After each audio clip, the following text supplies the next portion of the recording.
Hi friends, எல்லாரும் எப்படி இருக்கீங்க? நல்லா இருக்கீங்களா? இன்னைக்கு நம்மளுடைய டிஜிடெக் தமிழ் சேனலில் பார்க்கக்கூடிய வீடியோ என்னன்னா, கமெண்ட் பாக்ஸில் அடிக்கடி ஒரு கொஸ்டின் என்னென்னா வந்து கேட்குறது, யூடியூப் ஸ்டுடியோவில் நான் வந்து வீடியோ அப்லோட் பண்ணுறது நல்லதா, இல்லை ஒய்டி ஸ்டுடியோ ஆப்பில் போய்ட்டு வீடியோ அப்லோட் பண்ணுறது நல்லதா, அல்லது யூடியூப் ஆப்பில் வீடியோ அப்லோட் பண்ணுறது நல்லதா அப்படின்னு கேட்டிருக்காங்க. நல்லதா மீன்ஸ் எதில் நான் வந்து வீடியோ அப்லோட் பண்ணால் எனக்கு வந்து வியூஸ் வந்து அதிகமாக வரும் அப்படின்னு நினைக்கிறாங்க.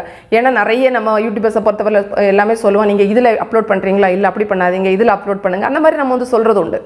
ஸோ இதில் வந்து பார்த்தீங்கன்னா வியூஸை மட்டும் நீங்கள் வந்து பார்த்தீங்கன்னா வியூஸ் அடிப்படையில் வந்து பார்த்தீங்கன்னா நீங்கள் வந்து உங்களுடைய அந்த யூடியூப் ஸ்டுடியோவில், அதாவது நம்ம டெஸ்க்டாப் சைட் மோடில் எல்லாம் சொல்கிறல, அதில் போய்ட்டு அப்லோட் பண்ணாலும் சரி, இல்லை ஒய்டி ஸ்டுடியோ ஆப்பில் போய்ட்டும் சரி, இல்லை யூடியூப் ஆப்பில் எதில் அப்லோட் பண்ணாலும் வியூஸ் அப்படிங்கிறது வரும். அதில் வந்து மாற்றமே இல்லை. நீங்கள் எப்படி அப்லோட் பண்ணாலும் உங்களுடைய டைட்டில் நல்லா இருக்குது, உங்களுடைய தம்ப்நெயில் நல்லா இருக்குது, அதுக்கப்புறமா வந்து நீங்கள் போடக்கூடிய கண்டென்ட் அதுதான் இம்பார்ட்டண்ட், அதுவும் நல்லா இருக்குது அப்படின்னா உங்களுக்கு வியூஸ் வந்து வரும். ஆனால் இதில் வந்து பார்த்தீங்கன்னா மானிட்டைசேஷன் வந்து கிடைச்ச சேனலுக்கு நம்ம ஆட் சூட்டபிலிட்டி அப்படின்னு சொல்லி ஒன்று செலக்ட் பண்ண வேண்டியது இருக்கும். அது பண்ணுறதுக்கு வந்து பார்த்தீங்கன்னா நீங்கள் கட்டாயமாக அந்த டெஸ்க்டாப் சைட் மோடில் போய்ட்டு யூடியூப் ஸ்டுடியோவில் நம்ம வீடியோ அப்லோட் பண்ணும்போது தான் உங்களுக்கு ஆட் சூட்டபிலிட்டி அப்படிங்கிறது வரும்.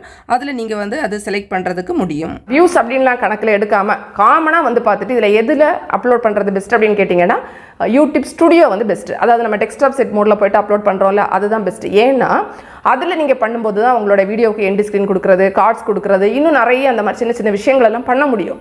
ஸோ அதுக்கு வந்து பார்த்திங்கன்னா அதெல்லாம் நம்ம கொடுக்கும்போது இந்த வீடியோ இல்லாமல் நம்மளுக்கு வேறு வீடியோக்களுக்கு வியூஸ் எக்ஸ்ட்ரா கிடைக்கிறதுக்கு வாய்ப்புகள் இருக்குது. ஸோ அதெல்லாம் வந்து பார்த்திங்கன்னா உங்களுக்கு யூடியூப் ஸ்டுடியோவில் போய்ட்டு, அதாவது டெஸ்க்டாப் செட் மோடில் வச்சுட்டு நம்ம பண்ணுறோம்ல, க்ரோமில் எல்லாம் போய்ட்டு அது வந்து பெஸ்ட்டு. இதை விட இல்லை அப்படின்னா நீங்கள் யூடியூப் ஆப்லேயோ ஒய்டி ஸ்டுடியோ ஆப்லேயோ நீங்கள் வந்து ஃபஸ்ட்டு பண்ணிவிட்டு அன்லிஸ்டடில் வச்சுக்கோங்க.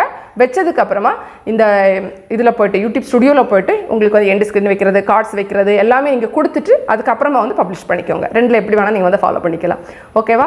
இது நிறைய பேர் கேட்டதுனால இந்த ஆன்சர் சொல்லியிருக்கோம். இந்த வீடியோ உங்களுக்கு பயனுள்ளதாக இருந்திருக்கும். பிடிச்சிருந்தனால லைக் பண்ணுங்கள், உங்கள் ஃப்ரெண்ட்ஸ்க்கும் ஷேர் பண்ணிக்கோங்க. மேலும் பல வேணும் யூடியூப் சம்மந்தப்பட்ட தகவல்களுக்கு நம்ம சேனல் டிஜிடெக் தமிழ் சேனலை மறக்காமல் சப்ஸ்கிரைப் பண்ணிக்கோங்க. தேங்க்ஸ் ஃபார் வாட்சிங். நன்றி, வணக்கம்.